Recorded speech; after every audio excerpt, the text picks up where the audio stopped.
అందరికీ మరణాత. మోసే సుఖోపవాసములోని 11వ రోజు నిర్గమాకాండము 11వ అధ్యాయం యొక్క పాఠము.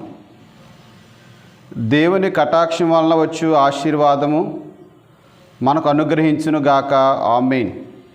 ఈ అధ్యాయంలో ఒక గొప్ప ఆశీర్వాదం ఉన్నది. నడిపిస్తున్న ఇశ్రాయేలులకు ఒక ఆశీర్వాదం, నడుస్తున్న ఇశ్రాయేలులకు ఒక ఆశీర్వాదం కలిగినది. ఐగుప్తీయులకు భయంకరమైన మరణఘోష కలిగినది.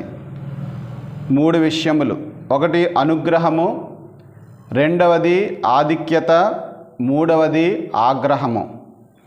దేవునిని ఆశ్రయించేవారు ఇశ్రాయేలీలు, దేవునిని ఆశ్రయించిన వారు ఐగుప్తీయులకు ఇశ్రాయేలుల ఉసురు తగిలినది. కారణము వారు పెట్టిన బాధ అటువంటిది. ఒకటి అనుగ్రహము. నిర్గమాకాండము 11వ అధ్యాయం 2వ వచనం.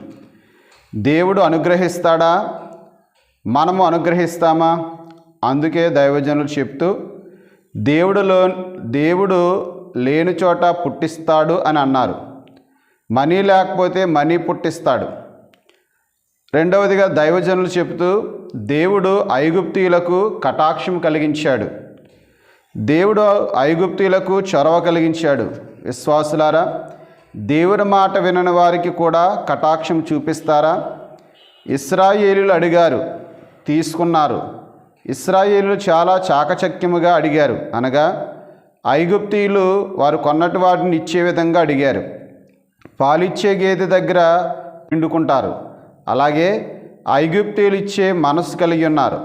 ఇప్పుడేమో వెండి బంగారు నగలు అడిగి తీసుకొనండి అంటే, ఇశ్రాయేలీలు మాత్రం వాటితో పాటు వస్త్రాలను కూడా అడిగి తీసుకున్నారు. అందుకే ఈ మాటను గూర్చి దైవజనులు చెప్తూ ఇశ్రాయేలీలు గడుసువారు అన్నారు. ఐగుప్తీయులు ఎలాగూ ఇస్తున్నారు కాబట్టి ఇంకా చొరవ కలిగి గడుస్తనం కలిగి వస్త్రములను అడిగి తీసుకున్నారు. ఇటువంటి చొరవ కలిగి అడిగేవారు పెండ్లి కుమార్తె సంఘము. దేవుడు కటాక్షం కలిగిస్తే వెండి బంగారు నగలు ఇప్పించారు. దేవునికే కటాక్షం కలిగితే వచ్చి మనతో కలిసి భోజనం చేస్తున్నారు. 2 సంతానాన్ని దయచేస్తున్నారు. కాబట్టి నీకు అసాధ్యములు సాధ్యము చేయుట కావాలా? వెండి బంగారు నగలు కావాలా? దేవుడు ఇస్తానంటే చొరవ కలిగి గడుసుగా అడగండి, అప్పుడు ఇస్తాడు. మనోనిదానము కలిగియుండిన మనవులు సిద్ధముగా సిద్ధించు. మనోవిచారము వలన మనవులు మంటను కలసి నశించు. మనోవిచారము కూడదు నీకు, మహిమతలంపులే కావలెను. మనోనిదానం కలిగి ఉంటే మనవులు సిద్ధిస్తాయి. మనోవిచారం కలిగి ఉంటే మనవులు మంటలో కలుస్తాయి. తర్వాత ఆ వెండి బంగారు నగలను ఇశ్రాయేలీలు మందిర నిర్మాణం కొరకు ఉపయోగించారు. అనగా పనికిరాని వస్తువులను, పాడైపోయే వస్తువులను దేవుడు తన పని కొరకు ఉపయోగించుకున్నారు. అలాగే పాడైపోతున్న మనలను ఈ లోకములో నశించిపోకుండా తన పని కొరకు ఉపయోగించుకున్నటకు మనపై కటాక్షమును చూపిస్తున్నారు. అందుకే మనము క్షేమంగా ఉన్నాము. నీవు నమ్మగలిగితే ఈ దేవాలయంలో దేవుని అనుగ్రహము ఉన్నది. ఇశ్రాయేలీలు అనుగ్రహం పొందుటకు 3 జయించారు. ఒకటి శోధన జయించారు. శోధన అనేది 3 రకాలుగా ఉంటుంది: శరీర శోధన, లోకపు శోధన, సాతాను శోధన. వీటిని జయించాలంటే అంతరంగ సంస్కారము, సంఘ సహవాసము, పరిశుద్ధాత్మ సహాయం కావాలి. 2 శ్రమను జయించారు.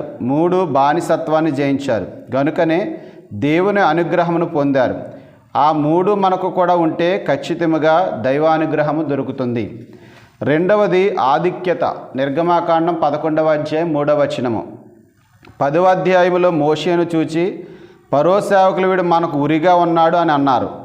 ఆ ఫరో సేవకులు ఇప్పుడు 11వ అధ్యాయంలో మిక్కిలి గొప్పవాడు అని అంటున్నారు. ఉరి అన్నవారే ఉరిగానున్న వానిపై గురి కలిగి ఉన్నారు.